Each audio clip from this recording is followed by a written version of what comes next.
On March 18th, Josh D'Amaro will be taking over as the new CEO of the Walt Disney Company, with Dana Walden coming in as president. And if you're a Parks fan, or a movie fan, or just someone that wants to see Disney firing on all cylinders again, this is a huge deal.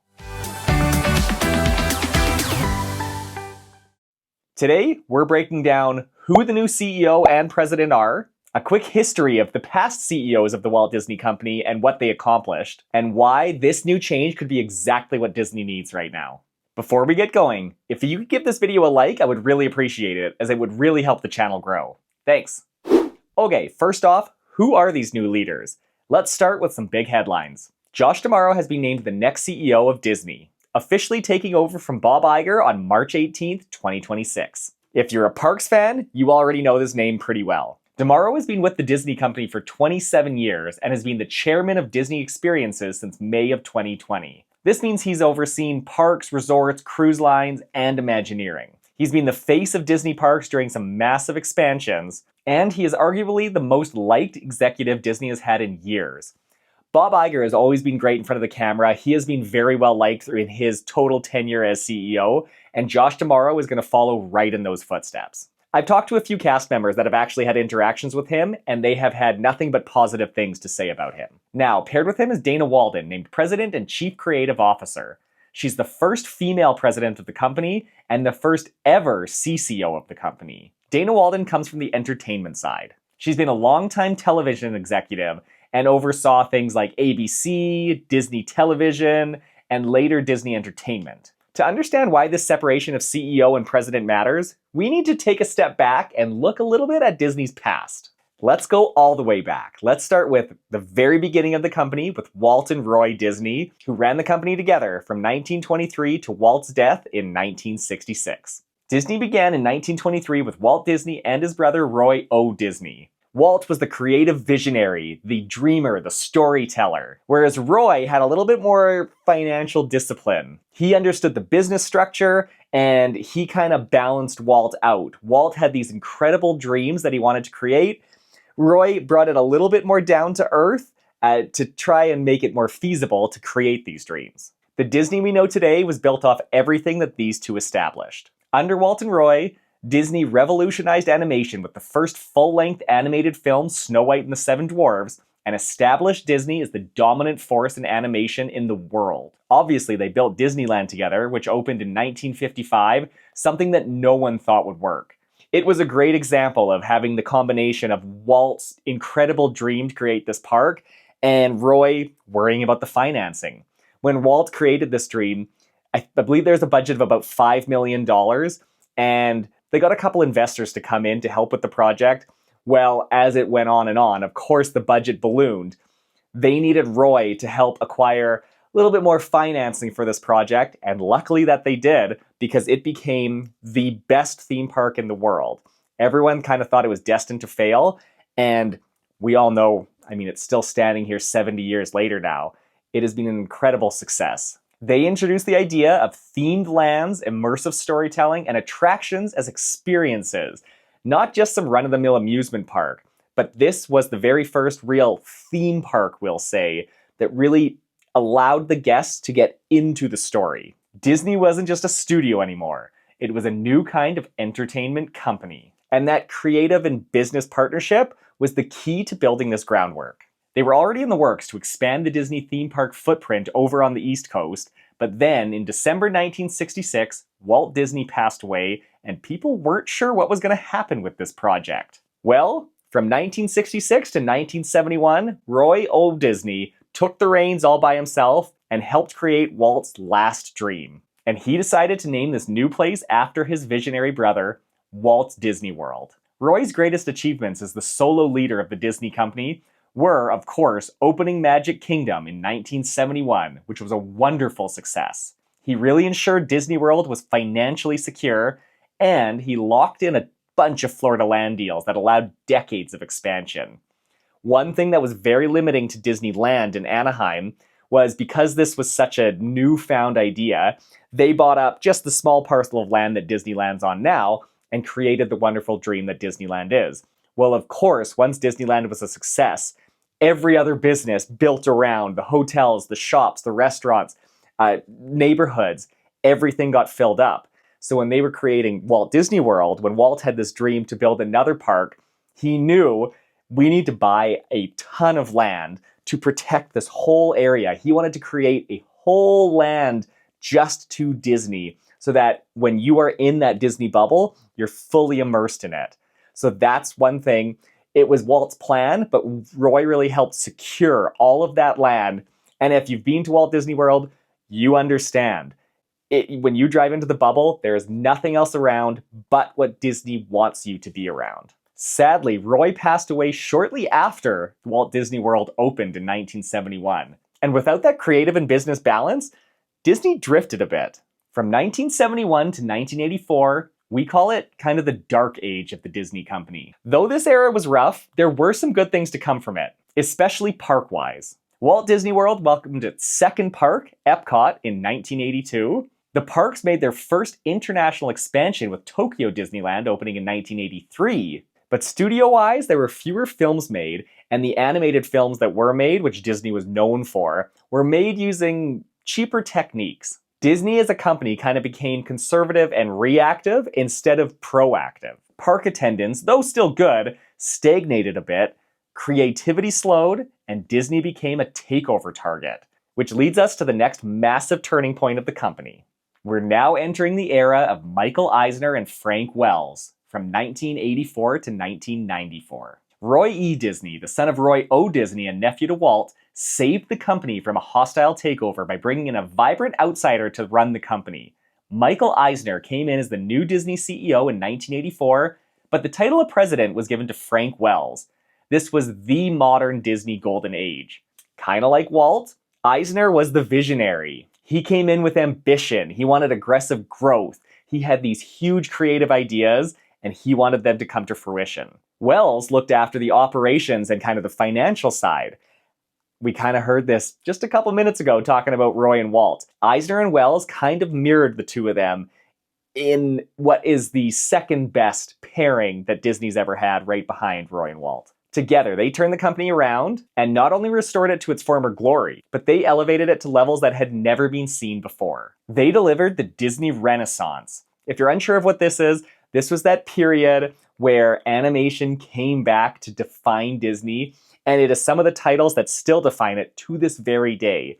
It all started with Little Mermaid, which came out in 1989, followed by Beauty and the Beast, Aladdin, and then The Lion King in 1994. These four movies really established the dominance that Disney was known for and put it right back on top of not only animation, but of movies in general. Fun fact, Beauty and the Beast was the first ever animated movie to be nominated for Best Picture at the Oscars. Eisner and Wells also created a partnership with a little company called Pixar that was looking to reinvent animation as we know it. And they ramped up the whole parks division by developing insanely immersive rides, adding in more thrills to the parks, and expanding like never before. Disney MGM Studios, now Disney's Hollywood Studios, was opened in 1989. They expanded into Europe with Euro Disneyland, now known as Disneyland Paris, which opened in 1992.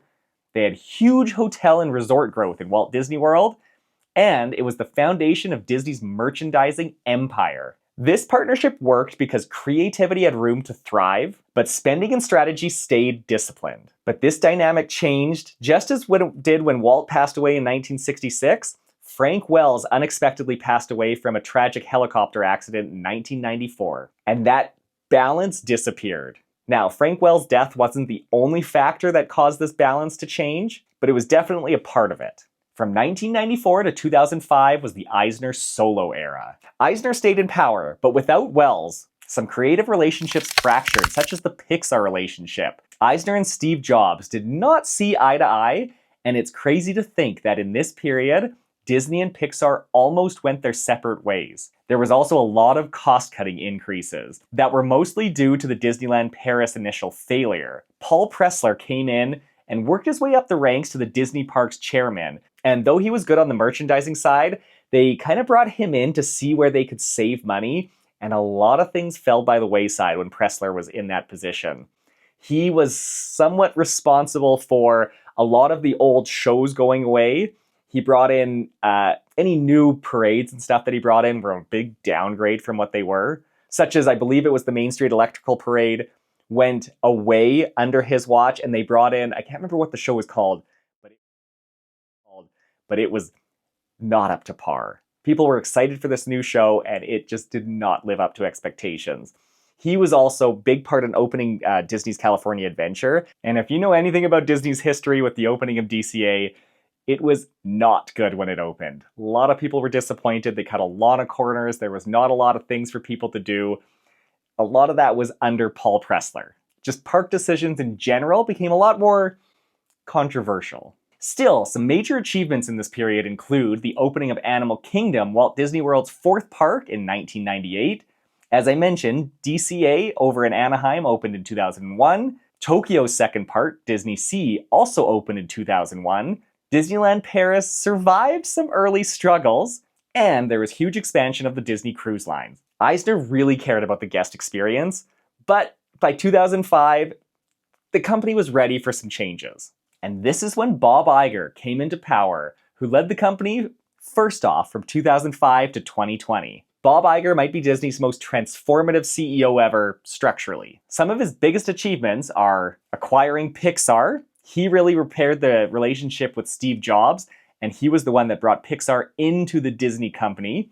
He also acquired Marvel, he acquired Lucasfilm, and right before the COVID shutdown, he acquired 21st Century Fox. All huge acquisitions for the company that took it from being Disney to being Disney, the superpower that it is today. In the parks, he's responsible for revamping DCA and turning it into the wonderful park that it is today, as well as opening Disney's fully immersive land based on IP in Cars Land. In the same vein, he also brought Pandora, the world of Avatar, over to Animal Kingdom, and Star Wars Galaxy's Edge into Disney's Hollywood Studios and Disneyland in Anaheim. He had a lot of just major global expansion for the company. Iger turned Disney into the franchise superpower that it is today. But in my and many others' opinions, he's put way too much emphasis on IP. The only original thing that he brought to the parks was Batuu and Galaxy's Edge, which is ironic because that's the one thing we all kind of wish was more based on the Star Wars IP.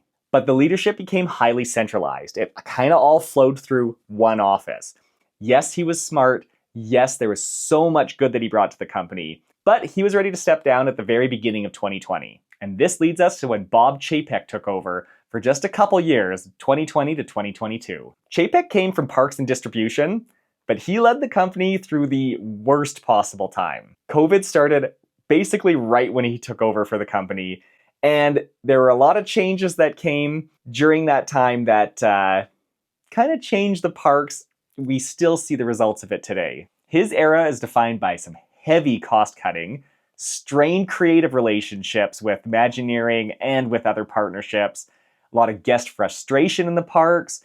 He's the one that brought in Genie Plus and charging for those fast passes, now known as Lightning Lanes, a lot of price hikes. There were a lot of price hikes under Bob Iger, but during this time, it really felt like there was a lot of price gouging. All to say, this led to Bob Iger returning in 2022, leading up to basically right now. Iger came in to stabilize Disney. He was there to repair creative relationships, begin restructuring leadership a bit, and setting up a succession plan to kind of avoid this Chapek scenario the next time, which is right now. This leads us to Josh D'Amaro and Dana Walden. Is history going to repeat itself? Disney's new structure looks very familiar. Josh D'Amaro comes from the park side. He knows the parks, he understands the guest experience, and he has a lot of brand trust. You can see already he has a very long-term investment mindset, which is a good thing. He wants to see the longevity of the company, not just these short-term gains. And he's very public-facing and very fan-aware. The general public, or at least the ones that are paying attention to Disney, already know his face. They've seen him a lot at, say, the D23 events and stuff. They know who he is, he's familiar, he's friendly, people like him. And then our new president and CCO, Dana Walden, is here for the creative oversight. She comes from the entertainment side of the company and is going to kind of look over the filming, TV, and streaming alignment. She has a clear vision for storytelling, and her and Josh are going to work together to kind of try to create this symbiosis of both sides to make sure that both sides run smoothly. This somewhat mirrors both Walt Roy and Eisner Wells. A creative leader and an operational leader working together, not in competition with each other. This could have big implications for the company, good implications for the company, and we got high hopes here. This could be the next big thing that the company really needs to step forward. Now, let's bring this video back to the park side of things. There's a lot of optimism coming from this announcement for the parks. As I mentioned before, Josh D'Amaro understands the emotional connection that a lot of us people have to the Disney parks. He's comfortable being public-facing, and he's already overseen some huge investments for the company. This could mean more confidence in long-term park projects, hopefully less of a nickel and diming mentality, and again, better storytelling in the parks with some of these new lands coming up, Tropical Americas, Monstropolis, the new Cars and Villains lands. There's a lot that needs to go into these that us park fans have some very high hopes for, so I really hope he brings that immersion and really dives us into these IPs. If we're gonna go IP heavy, please do it right. With Dana Walden kind of looking more on the creative side of things, we could see a lot stronger IP development. Could be a good thing, could be a bad thing. Hopefully there's better synergy between shows and movies and the parks themselves, and hopefully fewer rushed or directionless projects. Let's bring some meaningful projects to the board, which it looks like is coming, so that's a good thing as we step into this new era. One thing that I personally hope comes from this new era is some original ideas. If Dana Walden's looking after the creative side, that doesn't just mean IP integration. Come up with something original. If you've really paid attention, Disney's most iconic rides are their original ones. Haunted Mansion, Jungle Cruise, Pirates of the Caribbean, Big Thunder Mountain. Like, these things come from original ideas, and these are the ones that are the longest lasting. IPs are great. People get attachments to certain things. Obviously, the Disney Renaissance came with these IPs that people have this huge emotional connection to, and they will forever. The Little Mermaid, Beauty and the Beast, like, everyone's going to connect to these princesses. But even things like Star Wars, and it's funny creating Batuu to come up with this, try to be original, but it's still in the Star Wars IP, it's going to get old. People are going to get tired of it at some point. You're going to have to replace it. Whereas the Haunted Mansion has stood since 1969 in Disneyland, 1971 in Disney World. Pirates was 1966, I believe it opened in Disneyland, and right after opening in Disney World. Big Thunder Mountain since the 70s, Space Mountain since the 70s. Like, these rides that have been around for forever, the ones that stick with the people are all original ideas. So I really hope that D'Amaro and Walden are not afraid of coming up with something original that this next generation can dig their claws into, and this can be their new basis of the parks. But that's just my take. Now I want to hear yours. Do you think Josh D'Amaro is the right choice for CEO? Is D'Amaro and Walden the next Eisner and Wells? Or are we getting our hopes up too soon? Drop your thoughts in the comments below. I would love to hear what you think about this. If you enjoyed this video, please give it a like, subscribe to our channel, and you can follow me on Instagram at Canuck Park Hopper for more Disney and theme park fun. As always, thanks for watching, and I'll see you in the next one.